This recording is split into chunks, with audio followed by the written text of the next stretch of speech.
Adam itu bapak moyang kita. Dosanya satu, makan buah khuldi, dikeluarkan dari surga. Kita dosanya banyak, kepengen masuk, nggak nyambung. Hai Adam, dari tidak ada kamu saya adakan. Saya perintahkan tinggal di surga. Merasa sepi sendirian, saya ciptakan Siti Hawa supaya kamu tenang. Kamu boleh nikmati semuanya. Ini boleh, itu boleh, ini boleh, itu boleh. Makan, makanlah yang kau mau. Minum, minumlah yang kau suka. Pakai, pakailah yang kau senang. Satu yang saya minta, jangan dekati pohon khuldi. Itu kau tidak sanggup, keluar. Diusir dari surga. Sujud Nabi Adam. Kata riwayat 40 tahun sujud. Membaca Rabbana zalamna anfusana wa illam taghfir lana wa tarhamna lanakunanna minal. Itu namanya istighfarnya Nabi Adam. Istighfar itu kan mengucapkan astagfirullah, basmalah, membaca bismillah. Jangan kayak teman saya disuruh banyak-banyak baca istighfar, benar-benar dia baca istighfar, istighfar, istighfar. Bukan itu maksudnya. Nah, maka salah satu amalan yang sangat dianjurkan di bulan Muharram ini memperbanyak istighfar. Tidak ada orangnya yang tidak. Ayo jujur, ini yang kumpul di sini ini semua, ada nggak yang nggak punya dosa? Yang merasa nggak punya dosa, ayo ke depan. Ada? Tidak ada. Setiap kita, entah kecil entah besar, sengaja terlupa, pasti mempunyai yang namanya khilaf dan salah. Dan Allah Tuhan kita bukan Tuhan pendendam. Allah Tuhan kita Tuhan yang ramah dan rahmah. Manusia, dosamu banyak, tapi ampunanku lebih banyak. Salahmu besar, rahmatku jauh lebih besar. Kau sujud di hadapanku, aku bangga melihatnya. Kau menangis di hadapanku, aku senyum melihatmu. Kau berjalan menujuku, aku berlari menyambutmu. Karena itu amalan yang sangat dianjurkan di bulan Muharram ini memperbanyak istighfar. Itu kalau istighfarnya Nabi Adam. Ada istighfarnya Nabi Yunus. Ibu kenal Nabi Yunus? Di mana kenalannya? So tahu. Nabi Yunus itu ketika berdakwah kepada kaumnya yang bandel, memberikan peringatan, kalau kalian tidak mau beriman akan turun azab. Kapan Yunus? Akan. Kenapa mesti akan? Sekarang aja kalau mau, saya tungguin. Kurang ajar betul ini umat. Akhirnya Nabi Nuh menghindar dengan perhitungan, kalau azab tidak turun saya sudah jauh. Meragukan janji Tuhan. Lalu naik kapal, dinaiki oleh Yunus, kapal mogok. Dicari siapa biang keroknya ini. Diundi, ternyata Yunus. Sampai 3 kali diundi. Dibuanglah Yunus ke dasar laut. Ditelan oleh ikan nun atas perintah Allah. Telan itu Yunus. Jangan pakai dikunyah, rusak urusan. Telan saja, simpan di perutmu. Dibawa oleh ikan nun ke dasar lautan. Itu yang oleh Quran dikatakan bertemulah 3 macam kegelapan. Zulumatun salas. Gelapnya tengah malam, gelapnya di dasar laut, gelapnya di dalam perut ikan. Itu namanya peteng. Mbahnya gelap. Di perut ikan itulah Nabi Nuh sadar akan kesalahannya, meragukan janji Allah, meragukan janji Allah. Ia sujud di dalam perut ikan itu, membaca la ilaha illa anta subhanaka inni kuntu. Itu istighfarnya Nabi Yunus. Dibacakan istighfar begitu, ikan sakit perut pak. Di dasar laut kemana mau cari apotik? Dia naik ke permukaan, memuntahkan isi perutnya. Nabi Yunus keluar dengan selamat. Itu pun terjadi pada hari ke-10 bulan Muharram. Istighfar intinya itu. Itu amalan utama bulan Muharram, memperbanyak istighfar. Allah selamatkan Nabi Nuh dari bahtera banjir yang luar biasa, 10 Muharram. Allah selamatkan Nabi Ibrahim dari pembakaran Raja Namruz, 10 Muharram. Setelah Nabi Ibrahim itu menghancurkan berhala-berhala, Abrahat pulang mau ibadah, lihat Tuhannya berantakan, marah besar. Siapa yang menghancurkan Tuhan-Tuhan kita ini? Ada yang lapor, kami lihat Ibrahim. Tangkap. Belum ada bukti. Tangkap dulu yang penting. Bukti belakangan. Tangkap. Wah, dikerahkanlah aparat. Tangkap Nabi Ibrahim. Disidang langsung oleh Abrahat. Oleh Namruz maksud saya. Ibrahim, kau yang menghancurkan berhala-berhala kami ini, Tuhan-Tuhan kami. Siapa bilang? Ada yang lapor. Saya dengar enggak semua berhala itu hancur. Ada yang paling besar, angkat tangan, saya lihat ada kampak di tangannya. Barangkali yang besar itu iseng tuh, yang kecil-kecil dikampakin. Tanya aja sama dia, kamu gila? Kenapa? Masa kami disuruh nanya berhala? Nggak bisa jawab. Nggak bisa jawab. Lah kenapa disembah? Lebih gila mana sih? Tahu nggak bisa jawab kenapa disembah? Kurang ajar kamu Ibrahim. Bakar, dibakar.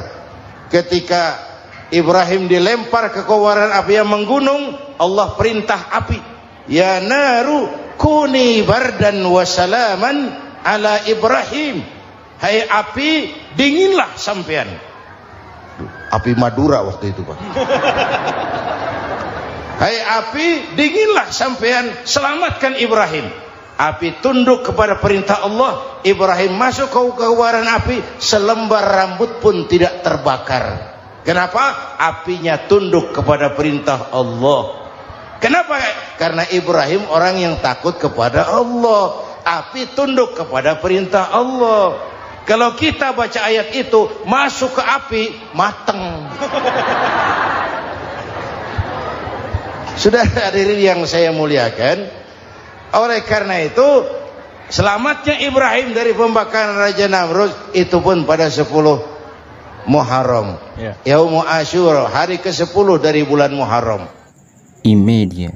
Bapak Ibu hadirin hadirat yang saya cintai, sebagian kecil tentang Nabi Adam, Nabi Ibrahim dan Nabi Yunus, tapi saya belum menceritakan tentang Nabi Nuh tadi. Mengulang kaji. Nabi Nuh salah seorang rasul yang masuk ulul azmi, 5 besar. Karena memang perjuangannya menggambarkan satu usaha yang ulet dan luar biasa. Beliau diberi umur 950 tahun. Lalu berdakwah selama 900 tahun. Sore, pagi, siang, malam, dapat pengikut tidak lebih 80 orang. Rata-rata 10 tahun satu. Kalau saya minta berhenti aja jadi nabi, Pak. Ustadz mana masih mau buka pesantren? 10 tahun buka pesantren, yang nyantri cuma 1. Pedagang mana yang masih mau dagang? 10 tahun dagang, yang beli 1. Pimpinan partai mana yang masih mau kampanye? 10 tahun buka partai, yang nyoblos 1. Bangkrut. Umatnya bandel, kurang ajar, durjana, bajingan, tengik. Umatnya Nabi Nuh ini kalau diceramahi, telinganya ditutup dengan tangannya. Nabi Nuh akhirnya rekes. Tuhan, siang malam saya berdakwah kepada umat ini. Tiap kali saya sampaikan dakwahmu, mereka tutup telinganya dengan tangannya. Alergi dengar ceramah. Apa itu ceramah? Non profit. Saudara-saudara, jadi mau kamu gimana, Nuh? Sudah Tuhan, habiskan saja orang kafir. Nanti kalau punya anak, anaknya pun kafir lagi. Lebih baik bapak moyangnya sikat habis. Biasanya kalau bapak kalong, anak kampret. Bapak nyolong, anak nyopet. Fotokopi gimana aslinya? Habiskan saja. Itu mau kamu Nuh? Iya. Oke. Nanti aku turunkan banjir Nuh. Buat kapal. Dengan apa saya harus buat kapal Nuh? Ya dengan kayu, kata Tuhan. Kayunya dari mana Tuhan? Ya dari pohon Nuh. Pohonnya belum ada Tuhan. Ya tanam dulu Nuh. Bikin kapal kayunya nanam pohon. Apa artinya? Perjuangan perlu kesabaran. Sukses itu ada prosesnya. Nggak bisa simsalabim abracadabra lalu kita mau sukses. Semua ada prosesnya. Walaupun kenyataannya begitu. Sukses banyak bapaknya, gagal itu yatim. Kalau kita sukses banyak yang ngakuin. Yang baru ketemu pakai manggil encing. Ketemu baru. Tapi sukses banyak bapaknya. Gagal yatim, nggak ada yang mau ngakuin kalau kita gagal itu. Udah bikin kapal dengan kayu di tengah kampung, bikin kapal ini. Bayangkan di tengah kampung bikin kapal, orang kafir makin menjadi-jadi. Lihat Nuh, kenapa? Makin sarap. Bikin kapal di tengah kampung mau belayar kemana? Tuh lihat, kalau orang nggak tahu tujuan, mountain setengah jalan. Proses yang dinilai bukan finalnya. Ya kayak gitu kesimpulannya. Saya enaknya sendiri. Bikin kapal. Kapal mendekati selesai. Ini orang kafir rame-rame datang ke kapal Nuh. Mau apa? Buang najis. Sakit perut berangkat ke kapal Nabi Nuh.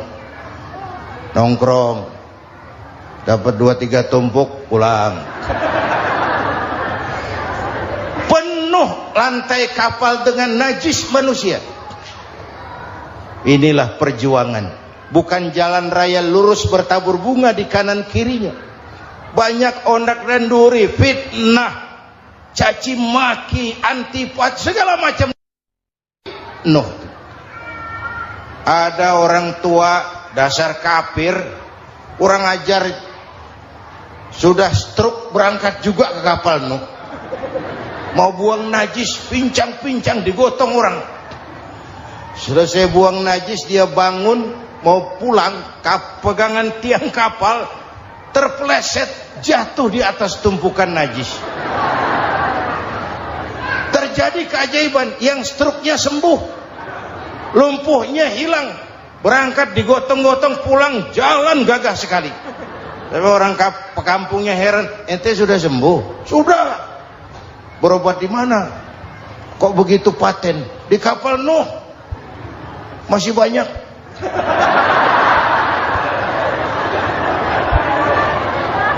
Yang berasa perlu obat bawa rantang.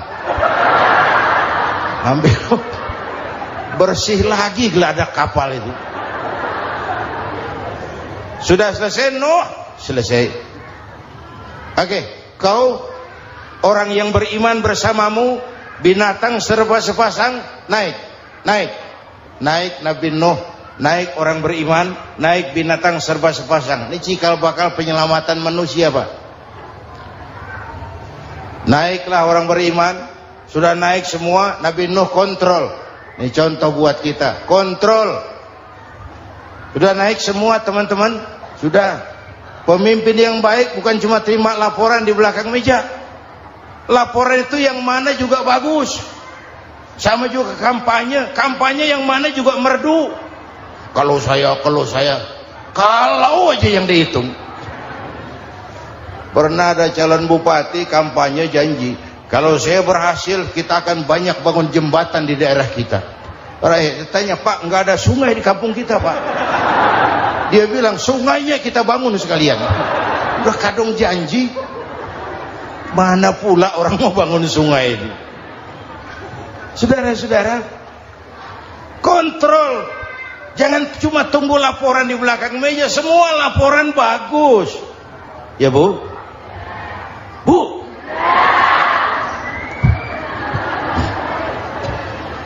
Nabi Nuh kontrol. Sudah naik semua? Sudah Nuh. Pulan bin Pulan naik. Naik Nuh. Paimin bintu Kijo. Naik, kami lihat naik.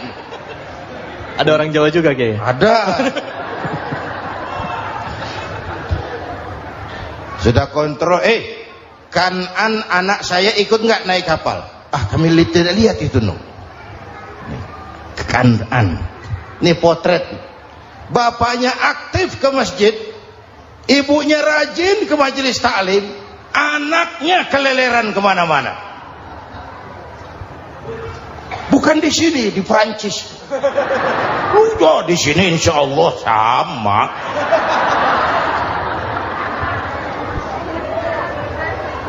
Nuh karena sayang anak, Nuh karena cinta anak, Nuh karena tanggung jawab anak, cari naik ke atas kapal. Lihat Kan'an, anak saya, nggak lihat Nuh. Turun ke ruang bawah, periksa lagi. Mang, ayah Kan'an di dia. Jamaah Tasik ini rupanya di dalam. Tuh ayah mang. Ayah ke mana ya budak ini? Turun ke bawah, tanya lagi. Ono Kan'an to? Ora nano raketo. Rombongan Jawa Tengah.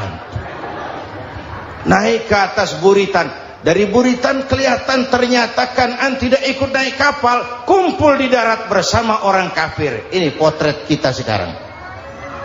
Kumpul sama orang kafir, hanyut anak-anak kita, ditelan budayanya orang kafir, ditelan tradisinya orang kafir, ditelan pergaulannya orang kafir. Nuh karena sayang anak dari atas manggil. Dalam Quran dijelaskan itu. Karena Nabi Nuh di atas, Kan'an di bawah, teriak. Ya bunayyar kam ma'ana. Begitu dalam Quran ayatnya.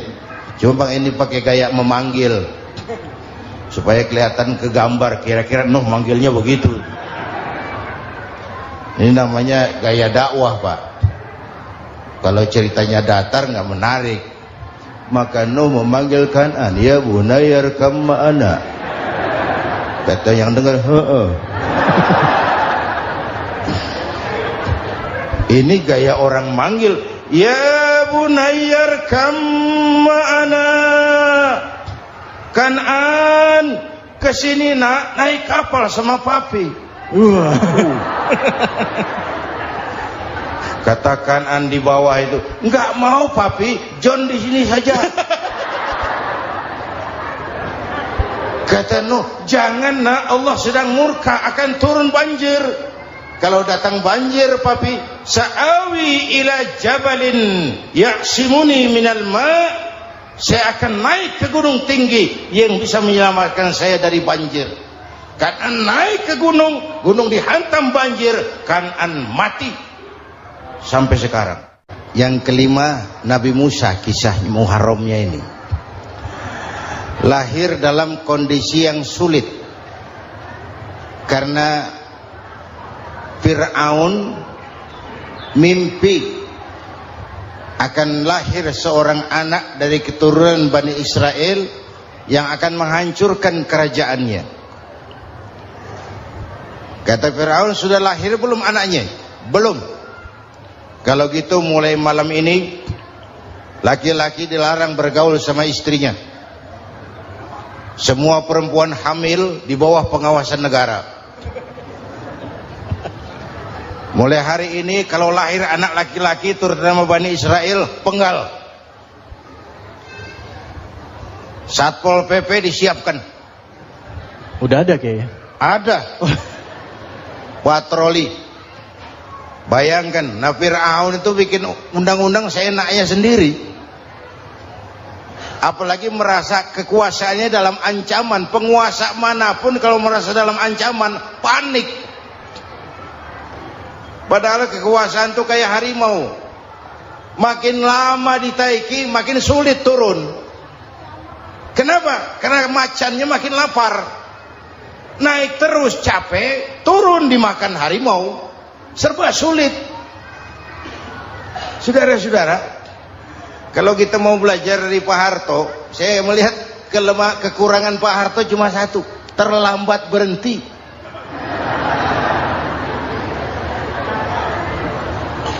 terlambat berhenti. Di sekelilinginya banyak tukang-tukang jilat, tukang-tukang semir. Pak, kalau tidak ada bapak kami bagaimana, Pak? Saudara hadirin yang saya hormati, maka sering saya ingatkan, temanmu yang sejati adalah teman yang membuat kamu jadi benar, bukan teman yang selalu membenarkan kamu. Berapa banyak pejabat-pejabat hancur karena selalu dibenarkan oleh lingkungannya. Bapak benar, Pak. Bapak bijaksana, Pak. Itu tepat, Pak. Benar.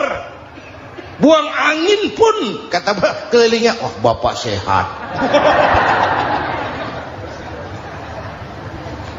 Temanmu yang sejati, teman yang bikin kamu jadi benar, bukan teman yang selalu membenarkan kamu. Bapak Ibu hadirin yang saya hormati, tapi kehendak Allah terjadi. Lahirlah Musa. Bayinya dihanyutkan di sungai Nil. Bayi sudah menderita, dihanyutkan di sungai Nil. Dan akhirnya besar di lingkungan istana Fir'aun. Diriwayat oleh Ratu Aisyah, perempuan Fir'aun, setelah mulai berjuang, terjadilah itu. Musa dan pengikutnya dikejar oleh Fir'aun. Sampai di tepi laut, Allah wahyukan Musa, lempar tongkatmu ke laut. Dalam kondisi darurat, mukjizat tiada jalan. Kondisi darurat. Kalau tidak, mukjizat itu maunya Allah, bukan maunya Nabi. Nabi nggak kuasa, Allah yang mau. Tapi hidup Nabi bukan mukjizat, manusiawi. Tidak mentang-mentang ada mukjizat tongkat, tiap sulit main tongkat, nggak usah berjuang kalau begitu. Itu darurat menyelamatkan umat. Tongkat dilempar ke laut, laut terbelah. Laut terbelah. Itu secara visualnya bisa kita lihat dalam film The Ten Commandments. Udah nonton belum? Urusan nonton kalah sama Ustadz bagaimana sih? Ten Commandments, 10 firman Tuhan. Tekniknya bagus loh. Bagaimana laut terbelah. Musa lewat, Fir'aun mengejar. Musa sampai di ujung sana, Fir'aun masih di sama tengah perjalanan. Laut nutup kembali. Laut menutup kembali, Fir'aun tenggelam. Cengap-cengap di lautan. Begitu nafas sampai di tenggorokan, Fir'aun sambil cengap-cengap itu, amantu bi Rabbi Musa wa Harun. Duh, kalau begini mah saya juga percaya sama Tuhannya Musa. Malaikat maut jengkel, goblok loh. Terlambat sekarang. Ditenggelamin terus. Modar. Musa selamat. Fir'aun mati. Jenazahnya, jasadnya terdampar di pinggir laut. Beberapa waktu kemudian ditemukan orang, dimumi, dibalsem, diawetkan. Itu sesuai janji Quran. Wa kadzalika nunajjika bi badanika litakuna liman khalfaka ayah. Kami selamatkan badan kamu agar jadi pelajaran bagi orang-orang sesudah kamu nanti. Janji Quran tepat. Janji itu 14 abad yang lalu. Jasad Fir'aun ditemukan, dimumi, diawetkan, dibalsem di bawah nama Farao Ramses II. Sekarang tersimpan di Museum Negara di Mesir. Kapan-kapan nanti ibu main ke Mesir, mampir. Naik ojek paling berapa itu? Oh, orangnya tinggi, hidungnya mancung, pokoknya pantaslah jadi Fir'aun. Selamatnya Musa di kejaran Fir'aun di ujung sana itu terjadi pada hari ke-10 bulan Muharram, yang oleh orang Nasrani diperingati dengan hari raya Paskah. Mereka melaksanakan puasa, mensyukuri nikmat keselamatan dari kejaran Fir'aun. Makanya kalau kita ikut puasa di bulan Muharram, bukan mengikuti syariatnya Nasrani, salah. Karena Nabi mengajarkan, itu sumbernya. Bukan ikutan sama ibadahnya Israel. Tapi memang agama ini kan merupakan mata rantai. Datang Rasul baru melengkapi Rasul sebelumnya, datang Rasul baru melengkapi Rasul sebelumnya. Mata rantai yang berkaitan. Setelah Muhammad selesai, selesailah tugas Nabi dan Rasul. Selesailah misi Nabi dan Rasul. Tidak ada Nabi lagi sesudah Nabi Muhammad. Itu harga mati, titik. Gak ada kompromi. Siapapun sekarang ini nggak datang ngaku jadi Nabi, wajib tidak percaya. Wajib tidak percaya. Tapi kaitannya memang kita bilang Nasrani, orang bahasa Arab, bahasa Ibraninya Nazaret, Nasiroh, Nazaret. Itu beda dialek. Kita Daud, dia David.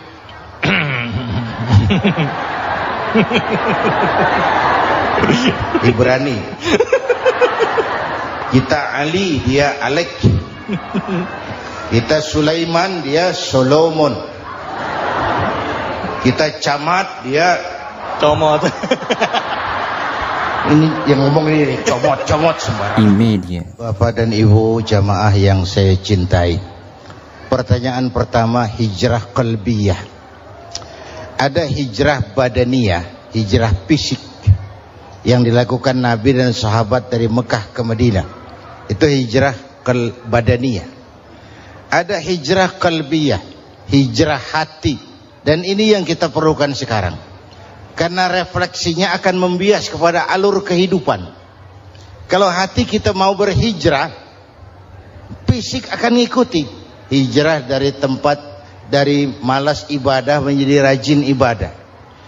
Hijrah dari maksiat kepada yang ma'ruf, dari berpecah belah menjadi bersatu. Hijrah seperti itu yang sangat kita perlukan. Apalagi masyarakat ini paternalistik. Kita harus hijrah mental sekarang ini. Maka yang disampaikan tadi benar. Seorang ketua MK siap mengundurkan diri kalau terbukti anak buahnya terlibat suap. Itu walaupun siap, tapi sudah angin segar buat rakyat. Bahwa masih ada banyak insya Allah pejabat kita yang punya harga diri. Walaupun ada juga pejabat kita yang muka tembok, kulit badak, kuping kebo. Muka tembok, kulit badak, kuping kebo. Biasanya kalau kereta api tabrakan di negara-negara maju, Menteri Perhubungannya mundur. Di kita petugas palang pintu dipecat. Jauh sekali menteri sama petugas palang pintu. Yang benar-benar diadili yang krocok-krocok, kopral-kopral gitu. Padahal hadisnya jelas, ar-rashi wal murtashi finnar. Yang nyuap dan yang nerima suap, dua-duanya neraka. Kasus potret belakangan ini, yang nerima suap, yang diuber, yang nyuap aman, yang nyuap aman, yang korupsi pajak dikecil-kecilin, yang ngemplang pajak aman. Padahal ngemplang pajaknya triliunan, padahal dia sudah dikasih fasilitas oleh negara mengelola sumber daya alam negara yang artinya milik rakyat. Dia harus bayar pajak, uang pajaknya dikumpulkan bagi sebesar-besar kemakmuran rakyat. Itu tindakan merugikan rakyat. Karena itu betul, saya setuju, hijrah qalbi yang perlu kita lakukan sekarang. Hijrah hati. Kita ini bangsa Indonesia, seperti timnas. Timnas sekarang anak-anak muda sudah berani pakai baju PSSI. Iya. Kenapa? Menang. Coba kalau kalah terus, nanti menang. Tapi bangsa Indonesia itu memang seperti timnas, namanya kesebelasan. 11 orang. Walaupun ada pemain bintang, ya ada presiden, gubernur, menteri, itu bintang-bintang. Tapi bintang baru ada artinya kalau dibantu 10 pemain yang lain. Cristiano Ronaldo, siapa itu? Penyerang tengah Real Madrid, Wah. bintang. Lionel Messi. Siapa lagi? Barcelona. Bercelana.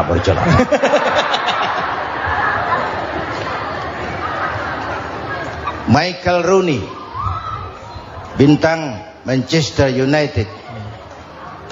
Ronaldo baru bintang, Messi baru bintang kalau ada 10 pemain yang lain. Bagaimanapun hebatnya Cristiano Ronaldo, kalau sendirian lawan satu kesebelasan, babak belur. Itulah kita, bangsa Indonesia. Kita satu kesebelasan, harus saling memperkuat. Ada bangsa kita ini yang jadi jaksa, ada yang jadi hakim, ada yang jadi polisi. Itu posisi penyerang tengah, kiri luar, kanan dalam, back, striker, kiper, posisi. Tapi sadar, kita satu kesebelasan, Bung. Jangan bikin gol ke gawang sendiri. Kalau punya bola bagus, operan dong sama temannya. Yang bisa menciptakan gol, operan. Ada yang jadi pengusaha besar, bagus boleh. Punya untung besar, operan.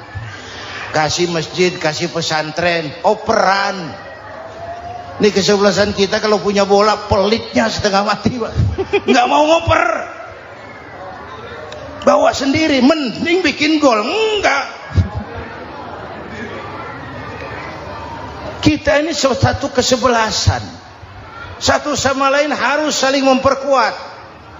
Bahwa ada penyerang tengah, itu si posisi. Tapi kalau memang peluang memungkinkan, ayo dong operan. Saya iri sama kesebelasan Nasrani di Indonesia. Mereka kalau punya bola, operannya cakep. Gereja cepat selesai, rumah sakit Kristen cepat selesai. Kenapa? Operannya bagus. Kita ini kalau punya bola bawa sendiri, nggak mau ngoper. Maka masjid nggak selesai-selesai. Madrasah banyak yang bocor. Rumah sakit Islam kalah bersaing. Kenapa? Operannya berat. Ayo menyadari, kita ini timnas, satu kesebelasan. Jangan menjegal kawan seiring. Kawan sendiri dijegal. Sudah musuh terlalu kuat, gawang sendiri dijebol. Akhirnya terbalik kita ini. Ujian terberat telah diberikan Allah kepada para anbiya, kemudian para aulia, kemudian para ulama. Summal amsal fal amsal, ke bawah dan ke bawah. Diuji setiap orang menurut kekuatannya berpegang kepada agama. Kalau karena anak Melayu bilang, kalau takut dengan ombak, jangan berumah di tepi pantai. Kalau takut diterjang ombak, jangan berumah di tepi pantai. Kata ibu tadi, mau jadi pohon tinggi harus berani ketiup angin. Makin tinggi pohonnya, makin keras anginnya. Takut angin, jangan jadi pohon tinggi, jadilah rumput. Nggak ditiup angin, tapi diinjak kebo. Apa yang nggak ada resikonya? Apa yang nggak ada resikonya? Semua nabi ada yang dihantam kekuasaan yang arogansi. Ibrahim berhadapan dengan Namrud.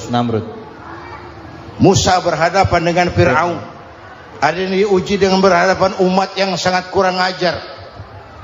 Ada yang diuji dengan gosip yang dahsyat. Nabi Yusuf digosipi sama Zulaikha itu. Nabi Yusuf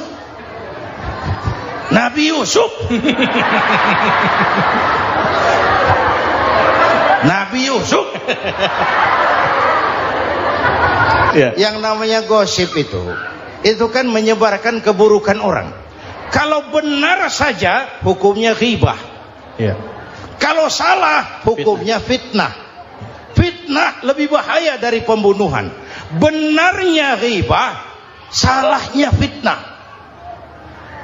Saudara hadirin yang saya hormati, jadi resiko itu biasa. Tidak ada yang tanpa resiko. Kalau takut ombak, jangan berumah di tepi pantai. Tinggal bagaimana kita menyikapinya. Kalau kita dewasa, ini bagian ibadah saya kurang. Mungkin karena dia omongin orang, tambah pahala saya. Mungkin karena dia omongin orang, tambah pahala saya. Maka saya ngadepi gosip sepatah pun saya nggak ngomong. Saya cicing wae cicing. Saya percaya masyarakat tuh punya filter. Amin. Saya percaya Tuhan tuh nggak tidur. Kemudian melahirkan kita ke alam dunia ini, secara biologis bahan kita sama, dan tidak itu yang menentukan ketinggian